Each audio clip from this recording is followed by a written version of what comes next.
Hey guys, Janice Vaughn, letting your light shine. Thank you all so much for all your likes, your comments, subscribes, your shares.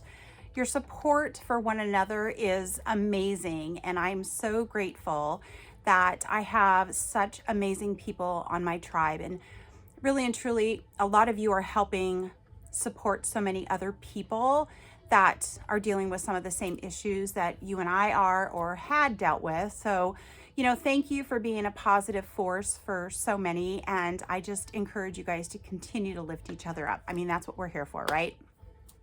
All right, so let me grab my phone because I have a photo to share with y'all. And so last year, March 6th, 2022 was the night before I said, I'm done. I am done. I am not tolerating this bullshit any longer. I've had enough. I'm done.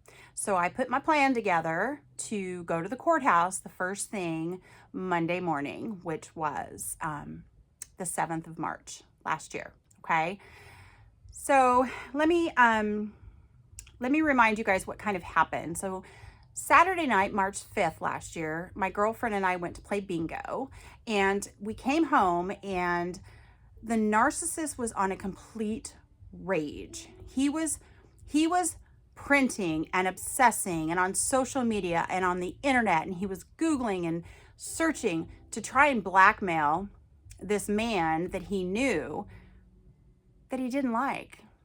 The guy was a threat to the narcissist, and it scared the shit out of me because this man was so incessant about what he was doing. He wouldn't stop. And I'm sitting here going, I come home from bingo with my girlfriend. It was about 10:30 at night. And he had gone through reams and reams and reams of paper trying to find anything he could against this man. And I kind of looked at him and went, what are you doing?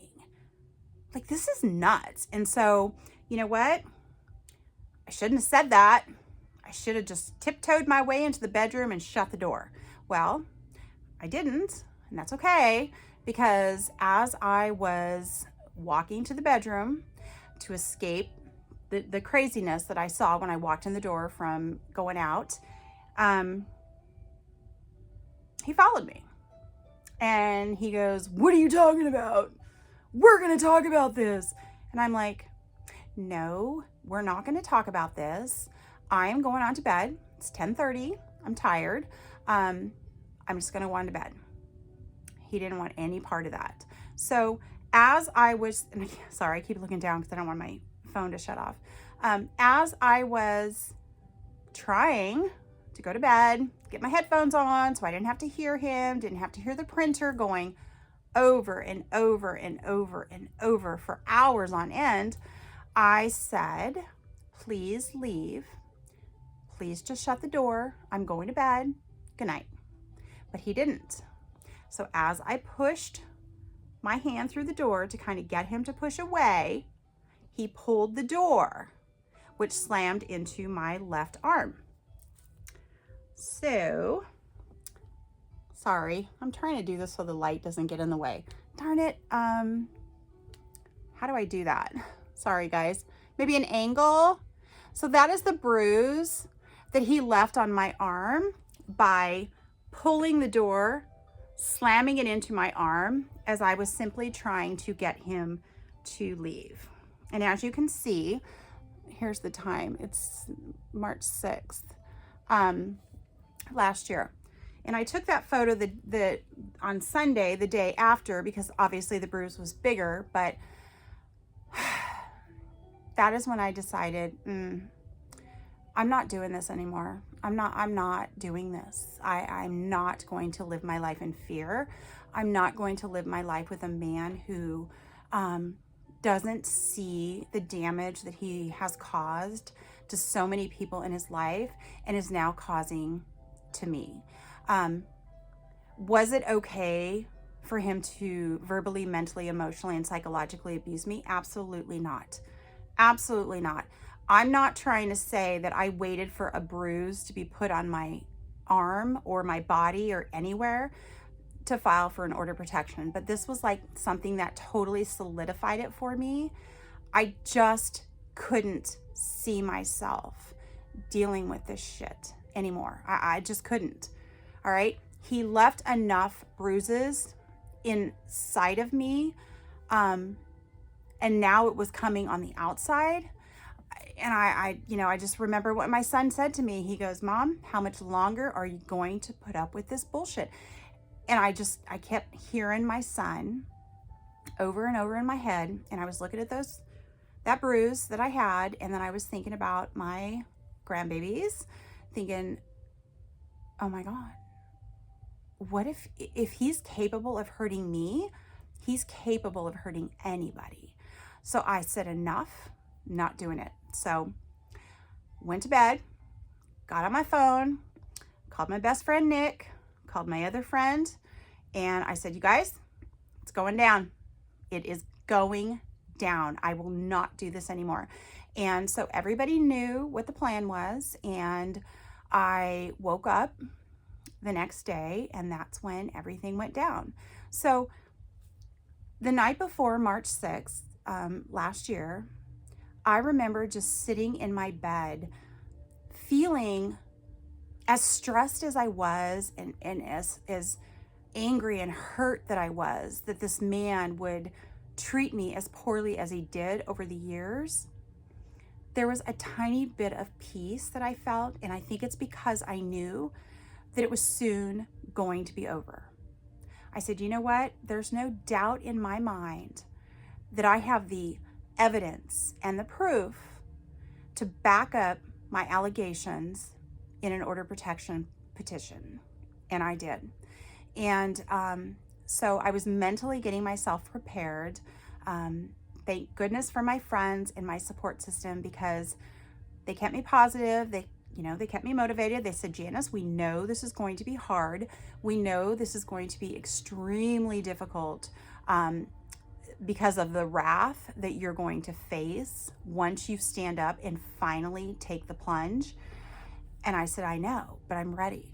And something clicked in me that weekend, from Saturday night when I went to play bingo with my friend to Sunday night after I had a chance to reflect on the bruise that was becoming more apparent, and the rage and the evilness in this man when he was trying to blackmail somebody. And I just couldn't take it anymore. I just couldn't. Something snapped in me. Snapped is probably not the right word. Probably something just flipped like a switch. Because I knew in my heart that if I did not take this step right now, I was going to live another 5 years, 10 years, 20 years of this insane behavior and nonsense. And I just couldn't do it anymore. My soul couldn't take it. My heart couldn't take it. My mind couldn't take it. Nothing. I just couldn't do it. I was so close to losing who I was. And I just prayed that night. I prayed so hard. I mean, I remember just, listening to, positive videos and listening to escaping narcissistic abuse, and just so many resources, and, my phone blowing up with my friends who were so incredibly supportive of me. And you know what? I just can't thank everybody enough for just being there and being by my side, and just never leaving, because I started to feel like I wasn't in a pit. Okay, because when you're with a narcissist, you feel like you're in this dark pit, in this hole that you can't get out. But I started to feel like this, like things were just kind of shifting, and I just knew that I was going to be able to do this. I just had this inner strength, and I don't know where it came from, but I did. And so I went to bed that night, March 6th, 2022. And I said, you know what?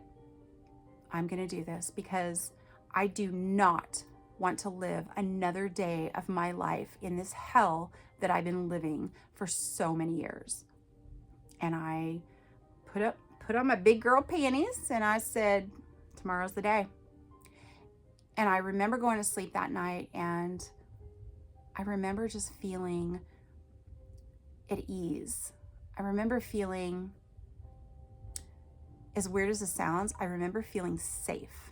Even though the narcissist was right outside the bedroom door, raging at his craziness that he was doing, I just felt safe. So I said to myself, all right, I'm going to do this once and for all. So I went to bed and I woke up the next morning, and that is when the magic happened. All right. So I will share with you guys that on the 7th, tomorrow, which is tomorrow.